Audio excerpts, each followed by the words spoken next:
Саламатсыздар. Уважаемые горожане,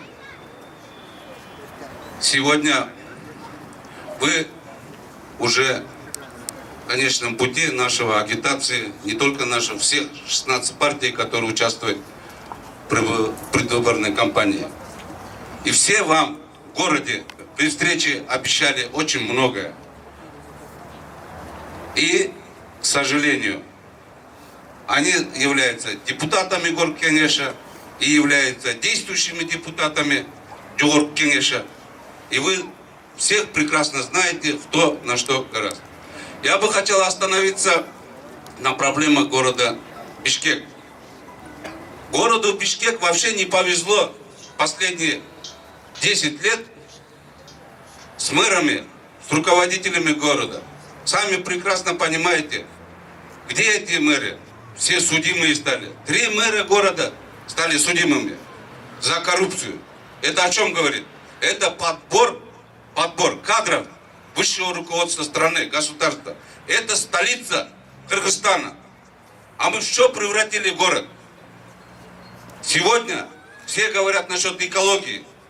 Она постепенно приходила в это состояние. И сегодняшний даже мэр города,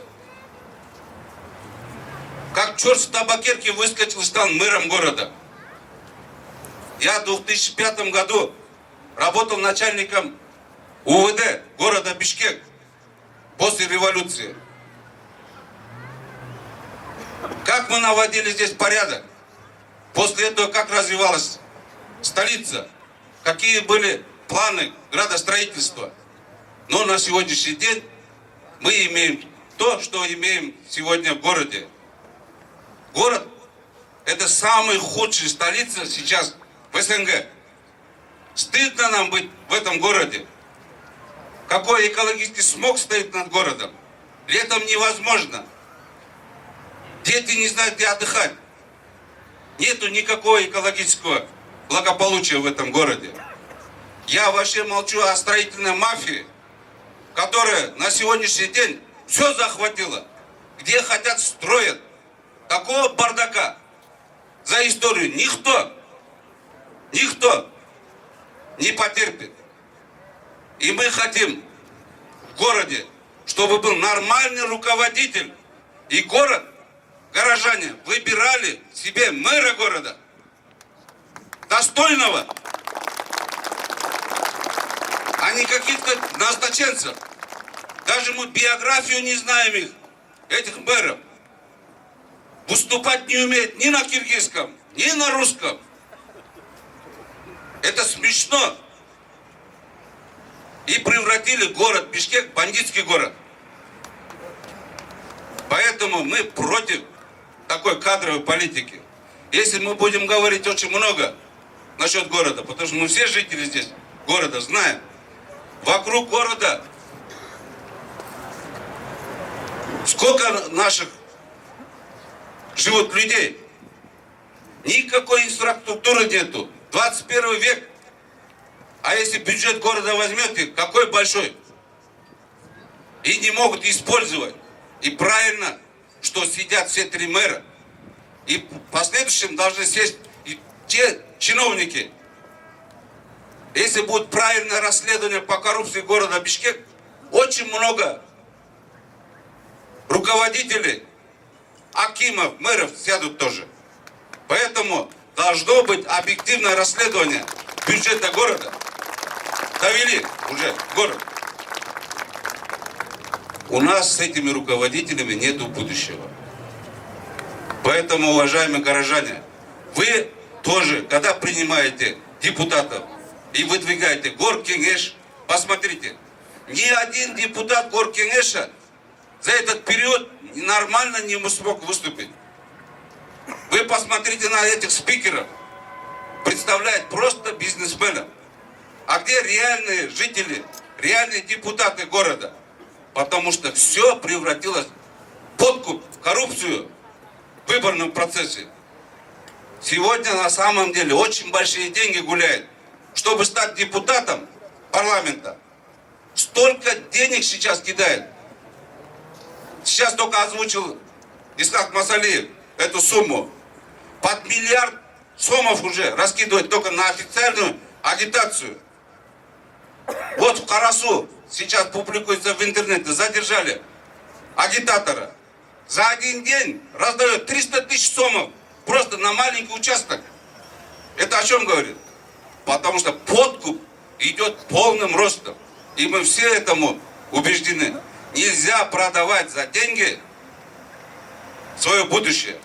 Уважаемые горожане, мы хотим жить в хорошей столице. А коррупция начинается именно со столицы.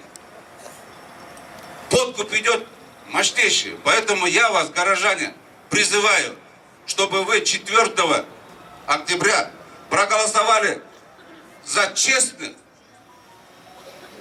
за ту партию, которая будет бороться за вас и будет очищать столицу.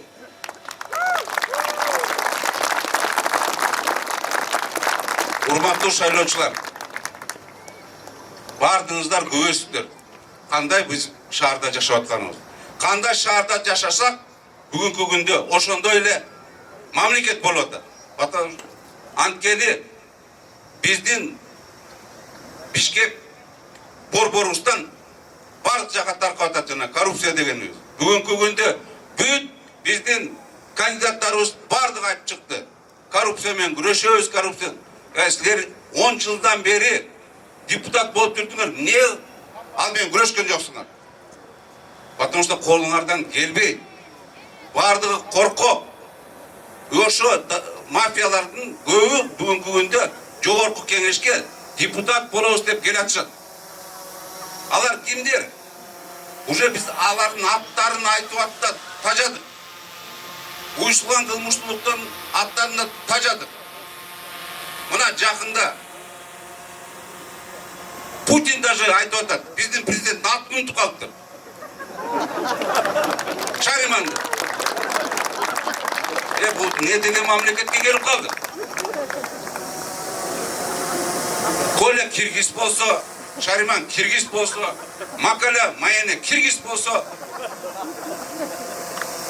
дагы мэрдин атын мен да билбей калдым уже. Ким мэр бизде? Райым миллион киргиз болсо, бандитский мамлекет болуп калдык да я. Ошону токтотушубуз керек, урматтуу шайлоочулар. 4 октябрда жанагындай бийликчил партиялар бирөө да өтпөш керек. Анткени ошо бийликчил партиялардын 90 депутаты кайта барды келатышат, депутат болобуз деп. 10 жылдан бери башыбызды айлантып, эчтеке кылбай, криминальный мамлекетке айланткан ушулар. Бүгүнкү күндө Атамбаев түрмөдө отурат дейт. Атамбаев ошол жака барып туруп өзү отурду. Анткени 2010дон баштап биз айтканбыз, колунан келбейт деп. И ошо жанындагы шериктери дагы СДПК башкалардын бардыгы. Ушул күнгө бизди баарыбызды алып келген. Ответственность деген болуш керек. Уялыш керек. Дагы бир деловой сүрөй чыгып алып туруп элдин баарын айтып атат. Акчага сатылбагыла деп. Акчага добуштарды ким сатып алып баштады эле? 2010 жылдан баштап кандай гана ыплас, начар подкуп менен келатат шайлоолордун бардыгы. Өздөрү бузуп алып туруп бардыгы, элдин бардыгын. Эми болсо акыл үйрөтүп атышат. Эл эмне үчүн жерлерде акча алып атат? Анткени кризис, акча жок. Экинчи валымдан пандемия болот деп атса, кээбирлер айтып атат, алып алачы ушул акчанын баарынан. Бирок кабина чечет деп атат. Акчаларын алдыңарбы? Алгыла. Бирок добушуңарды жүрөгүңөр менен кабинага барганда чечкиле. Бул деген внутренняя инвестиция деп коет. Аларда акча көп. Бир эле участкага көрдүңөр жанагы интернетте 300 000 сомду жөнөмүн деп атат. Тигиге 100 000, буга 100 000, буга 100 000 деп. Эксперттер айтып атат, бул акчалар кайдан деп. Бул бардыгы контрабанда, таможняда транзит, транзит деп коет. И контрабанда наркотиктер. Бир эле Кыргызстандан кеткен бир эле машина 670 килограмм героин. Германияда кармалды. Базар баасы 50 миллион доллар. Анан алар акча чачпаганда ким чачат? Урматтуу шайлоочулар, айта берсек арман көп. Бирок иштешибиз керек. Биз эмне үчүн жогорку кеңешке баратабыз? Биз иштейли деп баратабыз, коргойлу деп атабыз. Өкмөттү тепкелели деп атабыз ошол жерден. Жакшы өкмөт түзөлү деп атабыз. Анткени бул 10 жылдан берки парламенттин колунан келген жок. Жаштарды алып келебиз дейт. Алдыга жаштарды коюп алып, элди алдайбыз дешип атат. Бүт модельный видтерди алып келип алышып. Аяка барып иштеш керек, тажрыйба керек. Эчтеке жок бүгүнкү күндө. Же опыты жок. Анан уюшулган кылмыштуулуктан баардыгы коркот. Анткени бүгүнкү күндө уюшулган кылмыштуулукка ошонун баардыгы парламентте отурган акча төлөйт. Дайын деп коет. Эми өзүңөр ойлосоңор, бүт баарын кличкалары бар. Эксперттер айтып атат. Бүт баардыгы ранее судимыйлардын баардыгы көбү азыр парламентке умтулуп атат. Уголовный делолары бар баардыгында. А эмне үчүн баратат? Потому что статус керек. Депутатский статус болуш керек аларда. Тойлорго барып, жыргап өзүнүн жумуштарын чыгарат. Мына биз бүтүн Кыргызстан партиясы оппозициябыз деп атабыз. А көбү оппозиция эмес. Калп эле оппозициябыз деп атат. Биздин артыбыздан жана милициялар бизди эмне кыласыңар? Аңдып. Кылмыштуулук менен күрөшпөйсүңөрбү? Урудагы мыйзамды кармабайсыңарбы? Мен bir ай мурун радиодон, телевизиядон айттым эле. Көлдүктөр мага чалып, генерал Суаналиев, ачыгын айтыңызчы, сиз көптү билесиз. Замсекретарь Совета безопасности, биздин президент Көлбаев мыйзамдагы орун үйүнө барып турбу день рождения менен куттуктап турбу? Же жокпу дейчү рай миллиону. Мен барын айттым, айтып койгулачы бүгүнкүгө чейин. КГБ дагы айта албайт, МВД да айта албайт. Эч ким жооп бере албайт. Анан элдин баары айтып атат, мына жолугуш барса. Анда значит барган экен дейт. Бок жеп жүрөбү администрация президента? Айтпайбы? Честь, достоинство президента деген бар да. Болуш керек да. Не деген заманда жашап атабыз? Ошон үчүн урматтуу шайлоочулар, сиздер бардыңыздар жанагындай көпөстөрдү колдобой, патриотторду колдобой, мына карасаңар репутациясына, кандай булар өмүрдү баскан, биографиясын карасаңар, аны ошолорго добуш бергиле. Акчага эмес, а за репутацию. Кыргызстан кичинекей мамлекет. Бардыгыбыз бири-бирибизди жакшы тааныйбыз и жакшы билебиз. Ушу парламенттик шайлоодо достойныйларды и оппозициялар келсе, адилеттүүлүк болот. Өзүңөр ойлосоңор, жанагы 3 бийликчил партия болбосо, калган партиялар, оппозиционный партиялар келсе, адилеттүүлүк болобу? Мен да ошондой ойлойм. Ошон үчүн бир да бийликчил партияга добушуңарды бербегиле, сатпагыла. Кыргыз элим, туура түшүнгүлө. Келечек болбой калат. Ошон үчүн биз жаштарды карап туруп, келечегибизди ойлонуп туруп, мына бүтүн Кыргызстан партиясында аябай жакшы команда топтолду. Биз барып туруп, силердин үмүтүңөрдүн баарын актайбыз. Эл үчүн иштейбиз. Сиздердин баарыңыздарга чоң рахмат. Мен кайрылып кетет элем. Талас облусунун тургундарына, Ысык Көл облусунун тургундарына, Нарын областын, биз силер менен жүргөндө көп насаят эмелерди айттыңар эле. Накастарыңарды. Ошол жерде боз терилик туугандарга. Биз парламентке жеткенде ошо силер айткан политический заказдарыңарды баарын аткарабыз. Жакшы иштеп беребиз. Ошон үчүн силер сатылбагыла, алданбагыла, жергиликтүү бийликтерди жана коррупционерге ишенбегиле. Бүтүн Кыргызстанга номер 8-ке добуш бергиле. Рахмат. Чоң рахмат. Өрөс Суаналиев Исагач. Генерал ыраазычылык билдиребиз.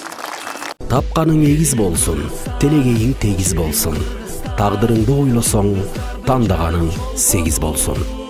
Биз 8-номербиз. Бүтүн Кыргызстан. Чыныгы элдик партия.